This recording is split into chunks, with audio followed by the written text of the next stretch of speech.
NDA ने CP Radhakrishnan को अगला उपराष्ट्रपति बनाने का फैसला कर लिया है। सीपी राधाकृष्णन वर्तमान में महाराष्ट्र के राज्यपाल हैं और अब एनडीए की ओर से उन्हें उपराष्ट्रपति का उम्मीदवार बनाया गया है। अब अगर विपक्ष भी उपराष्ट्रपति का उम्मीदवार उतारता है तो इसके लिए चुनाव होगा। हालांकि संख्या बल एनडीए के पास है, तो एनडीए के प्रत्याशी यानी कि सीपी राधाकृष्णन की जीत पक्की है। ऐसे में भारत के अगले उपराष्ट्रपति सीपी राधाकृष्णन ही होंगे। सीपी राधाकृष्णन का नाम खुद प्रधानमंत्री मोदी ने चुना है।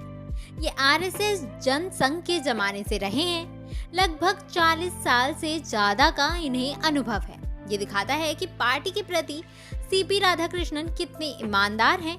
और जैसे इस समय भाजपा को उपराष्ट्रपति के रूप में किसी विश्वासु व्यक्ति की तलाश थी, तो वो तलाश उनकी सीपी राधाकृष्णन पर जाकर रुकती है।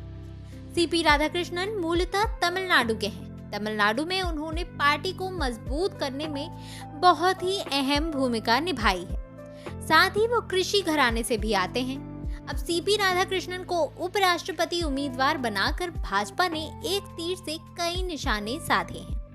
पहला तो जगदीप धनखड़ भी किसान पुत्र थे, तो उनकी काट में एक कृषक परिवार से ताल्लुक रखने वाले व्यक्ति को चुना गया है। दूसरा, दक्षिण को साधने की भाजपा की जो लंबी समय से कोशिश रही है, उस हिसाब से भी उनका ये कदम बहुत ही खास हो जाता है। तीसरा, सभी पार्टियों में सीपी राधाकृष्णन की स्वीकार्यता है। उनके नाम पर ज्यादा बहस होना मुश्किल है। सीपी राधाकृष्णन झारखंड, तेलंगाना समेत कई राज्यों के राज्यपाल रह चुके हैं और उससे पहले वो मुख्य राजनीति में भी काफी सक्रिय रहे हैं। साल 1998 में उन्होंने पहली बार भाजपा के टिकट से चुनाव लड़ा था।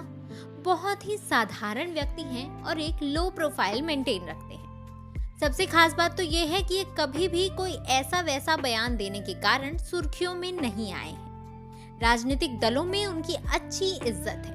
भाजपा जिस हिसाब से इस समय राज्यसभा की अपनी नाजुक संख्या बल को देखते हुए किसी ईमानदार व्यक्ति को ढूंढ रही थी, उस खांचे में सीपी राधाकृष्णन बखूबी फिट बैठते हैं। रेस में यूं तो कई नाम थे, लेकिन सीपी राधाकृष्णन को प्रधानमंत्री मोदी की पहली पसंद बनाता है उनका अनुभव और आरएसएस के साथ उनका जुड़ाव। उनका और प्रधानमंत्री का संबंध काफी पुराना माना जाता है, क्योंकि दोनों ही आरएसएस के जमाने के समकक्ष हैं।